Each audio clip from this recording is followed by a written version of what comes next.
welcome to Z on the Tee here from Albany Golf Club. The June sponsor again is Dillman Furniture on North Wheeling in Muncie.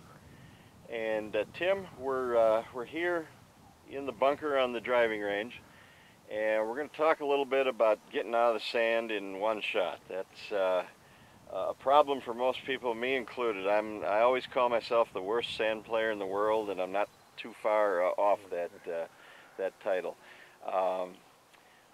Just talk about what do we want to do when we get in the sand? How are we going to execute that shot to get out in one? Forget about trying to get close to the hole. What are we going to do just to make sure we get out of the bunker? Well, there's a lot of keys to good bunker play. First one's ball position.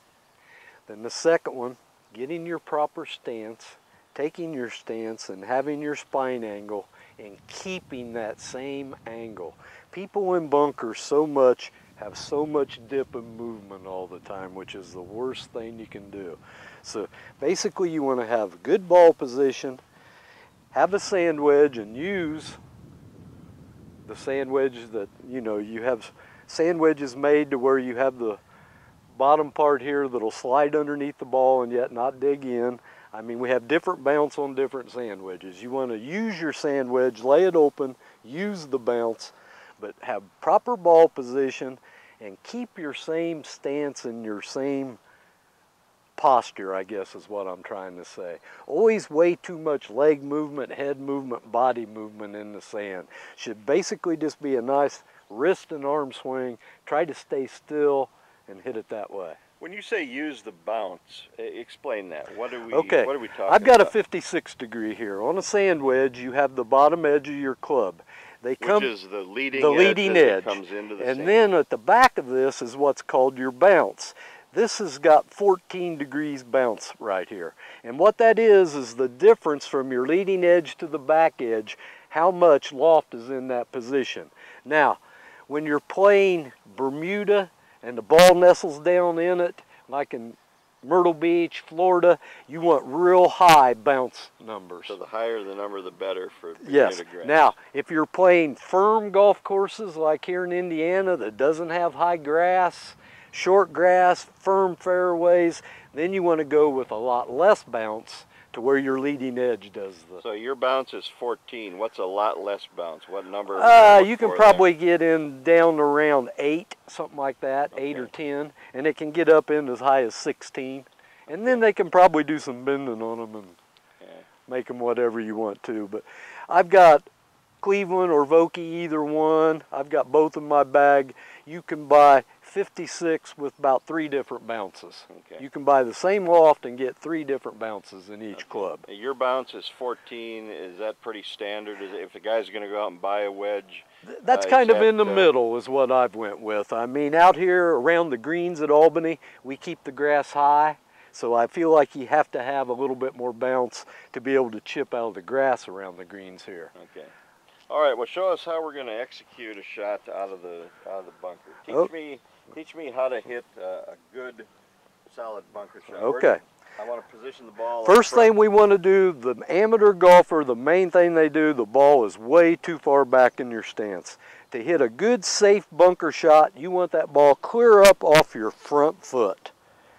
Clear up to your front foot as far as you can get it. Okay. And then you lay the club completely open to enable your bounce. But the key to bunker play, when you swing at it, it should not be a swing. It's more of just a wrist breakage up and a wrist breakage down, trying to come across the ball a little bit. Not a big sweeping swing like with our driver. No. A little more straight up. Yeah. More up and down. You're trying to splash the ball out of there a little bit, I think would be a good definition. But again, try to keep the ball forward in your stance. It is so much easier to come across that ball and slide the club underneath it when it's forward in your stance. Okay. Now, if you're in a bunker and it's sloped upward and you're on the upslope, then you will move it back in your stance a little bit because it's going to come out high anyway. Okay. But fairly flat most of the time, up around the green, I want to play it off my front foot. Now, if you're in a fairway bunker, different situation, more playing it the same way you would that iron you're hitting. Right. But up around the green, forward in your stance and just try to break your wrist quick and come across it. Very nice. Hear that nice little sound right there? Yeah. You did very good of letting your leading edge and your bounce do the work right there. You could tell by the sound of it. You didn't, perfect dig in. You didn't dig in there, just a little bit of depth. Very nice right there. I think okay, Tim, we've made our way to number 12 here at Albany Golf Club. It's a 345-yard par 4, which isn't overly long, but it has its own set of jeopardy on the hole here in a couple of different spots. We've got out of bounds on the left, tree lined all the way up, and on the right, which we can't see from the tee, but I guarantee you, because I've been in it several times, there's a pond on the right. Just talk about how this hole sets up and what you want to think about, what you want to hit off this tee box. Well, I think this is the hardest driving hole at Albany because the penalty for a missed shot is more severe. I mean, OB, you're teeing up 3 in the water, you're still hitting 3 from down there. But you have 2 options on the hole, sort of like the same as number 1. You can take the driver out, try to bust it. We've got 260 to the water, about 270 to clear from up here. Downwind, you can bail out to the right, maybe hit it over the water. But your other option, taking a shorter club, something you know you can hit straight, try to get it down there where you've got 150 yards in maybe. Myself, I always try to hit it as far as I can, play that option, and try to get the short club in my hand. This is one of those visual holes too, where you stand on the tee box, and even though the fairway isn't overly narrow, it looks narrow because of the tree-lined out of bounds on the left, and you know the pond is on the right, so it looks a little more narrow than it really is. It really is. It is a difficult driving hole. I mean, the vision of it has a lot to do with it. Well, I'm going to hit a driver here, and I'm going to kind of aim for that bigger tree by the cart path up there and give myself a little room in case I go left or go right. I never know when I might miss on either side.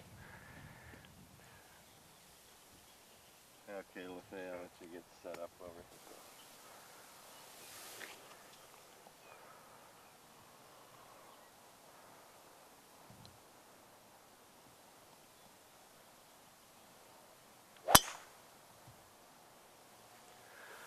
Not bad. Caught a little bit on the heel, but yeah, kept it left of the cart path. And inside outed it a little bit. It started down the middle of the fairway and then tailed to the right by that big tree that I thought I was aiming at. But the important thing is the ball's safe. Only lays got a one. Second shot to the green. You probably got about 120 yards in too. Okay. Very nice. work. And you're going to hit a driver too, right? Yes, I am.